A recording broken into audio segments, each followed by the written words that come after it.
D K Shivakumar ಅವರ ತಂಡ ಇಲ್ಲಿಯ ತನಕ ಮೈಸೂರಿನ ಮಗನ ಆಡಳಿತವಿತ್ತು. ಈಗ ಮೈಸೂರಿನ ಅಳಿಯನ ಆಡಳಿತ. ಶಿವಕುಮಾರ್ ನಮ್ಮೂರಿನ ಅಳಿಯ ಇಟ್ಗೆಗೂಡಿನಲ್ಲಿ ಮಾವನ ಮನೆ ಇರ್ತಕ್ಕಂಥ. ಹಾಗಾಗಿ ನಮ್ಮ ಅಳಿಯನಿಂದ ಮೈಸೂರು ನಗರ ಜಿಲ್ಲೆಗೆ ಒಳ್ಳೆಯದಾಗುತ್ತೆ ಅಂತಕ್ಕಂಥ ಭರವಸೆ ಭಾವನೆಗಳು ನಮ್ಮಲ್ಲಿದ್ದಾವೆ. ಒಂದು ನಾವೆಲ್ಲ ಮೆಚ್ಚೋದು ಅಂತಂದರೆ, ಒಬ್ಬ ಸಾಮಾನ್ಯ ಕಾಂಗ್ರೆಸ್ ಕಾರ್ಯಕರ್ತ, ಯಾಕೆ ನಾನು ಅವರನ್ನು 84ನೇ ಇಸ್ವಿಯಿಂದ ನೋಡಿದ್ರು. ನಾನು ಶ್ರೀನಿವಾಸ್ ಪ್ರಸಾದ್, ನಮ್ಮ ರೂಮಿ ಬದು, ಅಲ್ಲಿಂದ ಒಬ್ಬ ಸಾಮಾನ್ಯ ಕಾರ್ಯಕರ್ತನಾಗಿ ಮುಖ್ಯಮಂತ್ರಿಯ ತನಕವೂ ಕೂಡ ಬೆಳೆದಂಥದ್ದು ಬಹಳ ವಿಶೇಷ. ಹಾಗಾಗಿ ಕಾಂಗ್ರೆಸ್ ಕಾರ್ಯಕರ್ತರ ದುಃಖ ದುಮ್ಮಾನಗಳನ್ನು ಕೂಡ ಅರ್ಥೈಸ್ತಕ್ಕಂಥ, ಅದ್ರ ಜೊತೆಗೆ ಆಡಳಿತವನ್ನು ಕೂಡ ಅರ್ಥೈಸ್ತಕ್ಕಂಥ ಸ್ನೇಹಿತ ಶಿವಕುಮಾರ್ ಅವರೇ. ನೀವೊಬ್ಬರು ದೊಡ್ಡ ಸಂಘಟಕರು,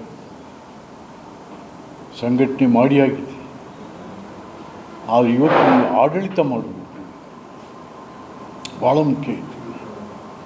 ಇನ್ನೆರಡು ವರ್ಷಗಳಲ್ಲಿ ತಾವು ಮತ್ತೆ ಈ ರಾಜ್ಯದ ಹಲವಾರು ಗ್ಯಾಪ್ಗಳೇನಿದ್ದಾವೆ ಆಡಳಿತದಲ್ಲಿ ತುಂಬಬೇಕಾಗುತ್ತೆ. ಮತ್ತು ಮೈಸೂರಿಗೂ ಸಹ ಭಾಳಷ್ಟು ಕೆಲಸಗಳು ಆಗಬೇಕಾಗಿದೆ. ಮೈಸೂರು ಲ್ಯಾಂಡ್ ಮಾಫಿಯಾ, ಈ ಪೊಲೀಸ್ ಅಧಿಕಾರಿಗಳು, ಕಂದಾಯ ಅಧಿಕಾರಿಗಳು, ನಗರಸಭಾಧಿಕಾರಿಗಳೇ ಮಾಫಿಯಾಕ್ಕೆ ಬೆಂಬಲ ಕೊಡ್ತಾ ಇರೋದು. ಇದೆಲ್ಲ ಬಗ್ಗು ಬಡಿಬೇಕಿದೆ. ಹಾಗಾಗಿ ಇವತ್ತು ಪ್ರವಾಸೋದ್ಯಮಕ್ಕೆ ಹೆಚ್ಚು ಏನು ಮೈಸೂರು ಅಂದರೆ ಪ್ರಪಂಚ ನೋಡುವಂಥದ್ದು. ಮೈಸೂರು ಸಿಲ್ಕ್ ಸೀರೆ, ಮೈಸೂರು ಸಿಲ್ಕ್, ಮೈಸೂರು ಮಲ್ಲಿಗೆ, ಮೈಸೂರು ರೇಷ್ಮೆ, ಏನಪ್ಪ ಮೈಸೂರು ಬೇಕಾಷ್ಟು, ಇದೆಲ್ಲವನ್ನು ಕೂಡ ಇವತ್ತು ನಾವು ವರ್ಲ್ಡ್ ಮಾರ್ಕೆಟ್ಗೆ ಬಿಡಬೇಕಾಗಿದೆ. ಕೆಲ ಜನಕ್ಕೆ ತುಂಬ ಅನುಕೂಲ ಆಗುತ್ತೆ. ಆರ್ಥಿಕವಾಗಿ ಇಲ್ಲಿ ಆರ್ಥಿಕ ಚಟುವಟಿಕೆಗಳಾಗಬೇಕು.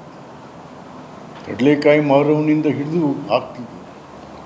ಆ ರೀತಿಯಾಗಿ ಸರ್ಕಾರ ಇಲ್ಲಿ ಆಡಳಿತ, ನಗರದ ಆಡಳಿತ ನಡೆಸಬೇಕಾಗ್ತದೆ. ಹಾಗಾಗಿ ಯಾಕೆಂದರೆ ಮೈಸೂರು ಕೂಡ ಈ ಲ್ಯಾಂಡ್ ಮಾಫಿಯಾದಿಂದ ಓತಪ್ರೋತವಾಗಿ ಬೆಳೀತಾ ಇದೆ. ಸಿಕ್ದಂಗೆ ಬೆಳೀತಾ ಇದೆ. ಎತ್ತೆತ್ತವು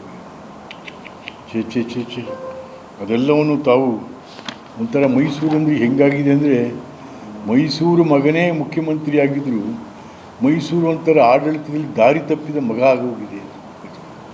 ಇದನ್ನು ಸರಿ ಮಾಡಬೇಕಾಗಿದೆ. ಯಾಕೆಂತಂದರೆ ಮೈಸೂರು ಮಗ ತನ್ನ ಮಗ ಮತ್ತು ಪಟಾಲಾಮ್ಗಳ ಜೊತೆ ಸೇರಿಕೊಂಡು ಏನೆಲ್ಲ ಆಯಿತು ಬಿಡಿ, ಅದು ನೆನ್ಕೊಳ್ಳೋದು ಅಲ್ಲ. ಬಟ್ ಈಗ ಅದೆಲ್ಲ ಸರಿಯಾಗಬೇಕು. ಮತ್ತು ಈ ಕೊನೆಯದಾಗಿ ತಮಗೆ ಈ ಬಿಡದಿ ಟೌನ್ಶಿಪ್ ಭಾಳ ಚಾಲೆಂಜಿಂಗ್ ಇದೆ. ರೈತರನ್ನ ಎದುರಾಕೊಡೋದು ಬೇಡಿ. ಇದು ನನ್ನ ಸಲಹೆ. ನೀವು ಯಾವ ರೀತಿ ಬೇಕಂತ, ರೈತರನ್ನು ಎದುರು ಹಾಕ್ಕೊಂಡು ಸರ್ಕಾರ ಕರ್ನಾಟಕದಲ್ಲಿ ಒಂದು ಉಳಿಲಿಲ್ಲ. ಗುಂಡೂರಾವ್ ತಾವಿಂದ ರೈತರನ್ನು ಎದುರು ಹಾಕ್ಕೊಂಡಂಥ ಸರ್ಕಾರಗಳು ಈ ರಾಜ್ಯದಲ್ಲಿ.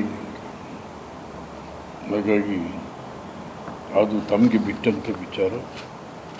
ಒಟ್ಟಾರೆಯಾಗಿ ಇವತ್ತು ಹಿಂದೂ ಧರ್ಮವನ್ನು BJPಯನ್ನು ಅಣಕಿಸೋ ರೀತಿ, ನಾನು BJPನೇ, ನಾನು BJP MLC ಹೌದು.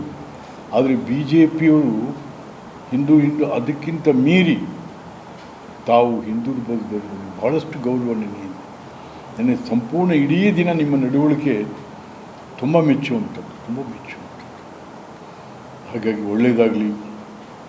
ನಿಮ್ಮಿಂದ ನಾಡುವ ಹಲವಾರು ಅಭಿವೃದ್ಧಿ ಕಾರ್ಯಗಳನ್ನು ನಿರೀಕ್ಷೆ ಮಾಡ್ತಾಯಿದ್ದೀನಿ.